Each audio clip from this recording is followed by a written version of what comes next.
करने जा रहे हैं। तो हर कोई राजनीतिक दल को अपने तरीके से धरना प्रदर्शन करने का अधिकार है, तो उसके लिए क्या कहा जा सकता है। अच्छा, क्या वहाँ पर उन्होंने कह दिया कि जेडीयू के सभी कार्यकर्ताओं को 25 तक बीजेपी में मिला देंगे। ठीक है, उनका अपना प्रयास जारी रहने दीजिए। हम कह रहे हैं वो 25 के, हम 24 के पहले भारतीय जनता पार्टी के सभी वर्कर को मिला लेंगे। इसमें बोलने में क्या जाता है। बोले हम बोल रहे हैं, वो 25 बोल रहे हैं, हम 24 से बोल रहे हैं कि हम 24 में भारतीय जनता पार्टी के सभी वर्कर को जदयू में मिला देंगे। बोलने में टैक्स थोड़ी है, बोलिए जो बोलना है। जब से वो घटना घटी है, आप लोग बजरंग दल के ऊपर बैन करने की बात कर रहे हैं, क्या लगता है बजरंग ऊपर बैन? बजरंग दल या बजरंग, जैसे कर्नाटक की जो इशू हुई कि बजरंग दल को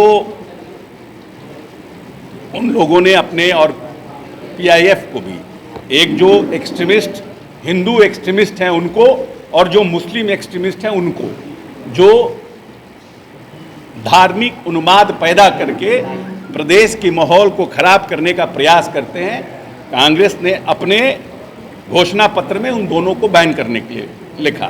कहा कि भविष्य में मेरी सरकार बनती है तो हम बैन करेंगे।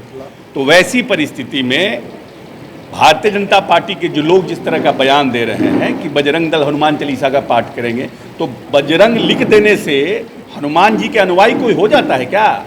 हम राम अशोक चौधरी राम, अशोक राम लिख दें तो हम राम के वंशज हो जाएंगे क्या? क्या हम मर्यादा पुरुषोत्तम राम के सब जो उनके कार्यकलाप है उसके हम अनुयायी हो जाएंगे क्या? नाम रखने से नाम रखिए कुछ। एक तो कहावत है ना, मुंह में राम बगल में छुरा।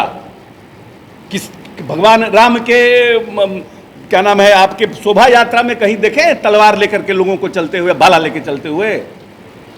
भगवान क्या कहता है? हमारा सनातन धर्म, हमारा सनातन धर्म करता है। जब भी हम लोग तो बचपन से यही सुनते आए हैं, हमारे पंडित जी लोग कहते हैं कि धर्म की जय हो, प्राणियों में सद्भावना हो, विश्व का कल्याण हो। कभी बोला जाता है हमारे धर्म में कि भारत का कल्याण हो? किसी पंडित जी को देखे हैं बोलते हुए आरती के बाद कि धर्म का, भारत का कल्याण हो? कहते हैं विश्व का कल्याण हो। तो विश्व में कौन कौन लोग हैं? सब जाति धर्म के लोग हैं। और कहते हैं धर्म का, कहाँ कहते हैं सनातन धर्म का कल्याण हो, हिंदू धर्म का कल्याण हो, धर्म की जय हो, अधर्म का नाश हो, प्राणियों में सद्भावना हो, विश्व का कल्याण हो। ये सब पखंडी लोग हैं। बैन करेंगे आप? हम कह रहे थे ये सब पखंडी लोग हैं। अगर इन लोगों का दशा इसी टाइप का रहेगा और जनता हम लोगों के साथ रहेगी तो इन सब का जवाब दिया जाएगा। भारतीय जनता पार्टी तो कह रहे हैं कि भारतीय जनता पार्टी कहीं पे निगाहें, कहीं पे इशारा का काम कर रही है। इसीलिए भारतीय जनता पार्टी क्या कहती है और क्या करती है उस पर हमारा बहस नहीं है।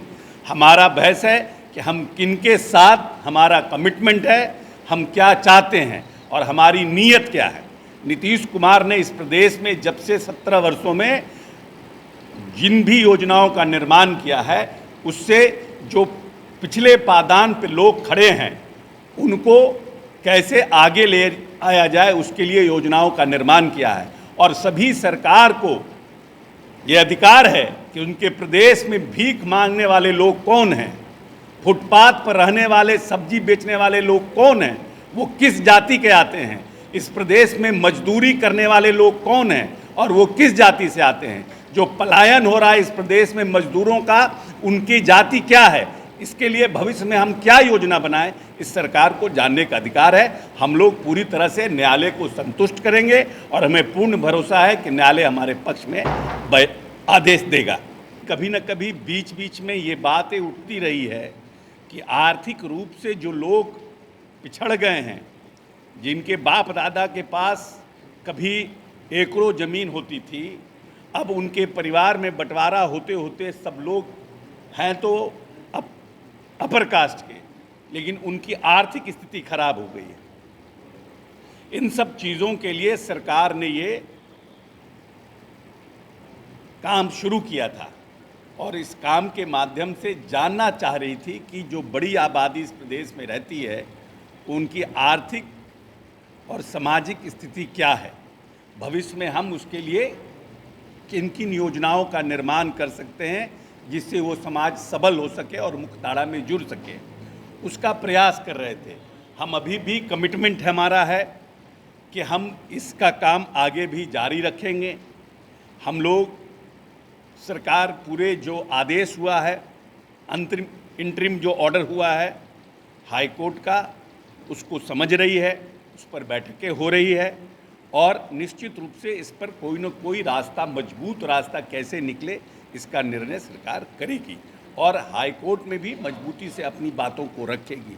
जो लोग साजिश कर रहे हैं पर्दे के पीछे से, उनकी साजिशें नाकाम होगी, क्योंकि एक बड़ी आबादी इस प्रदेश में इसके पक्ष में है कि ये जो नीतीश कुमार ने जो काम शुरू किया है ये काम होना चाहिए और सरकार मानती है कि हम अपने प्रदेश के लोगों के हित के लिए योजना बनाने के लिए ये काम अत्यंत आवश्यक है।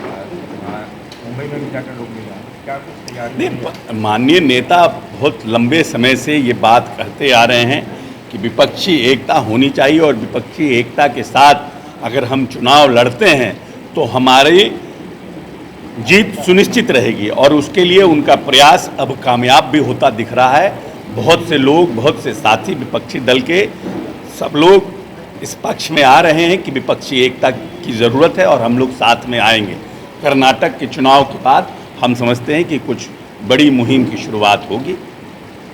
महाविद्या global school, education for new generation, जहां मिले आपके बच्चे को शिक्षा भी, संस्कार भी। Co curricular activities, yoga, e library, play school, indoor games, sports, smart classroom, cricket academy और एक्सीलेंट एकेडमिक्स का परफेक्ट मेल। Registration open. Mahavidya global school, NH 139 near AIIMS, Phulwari Sharif, Patna.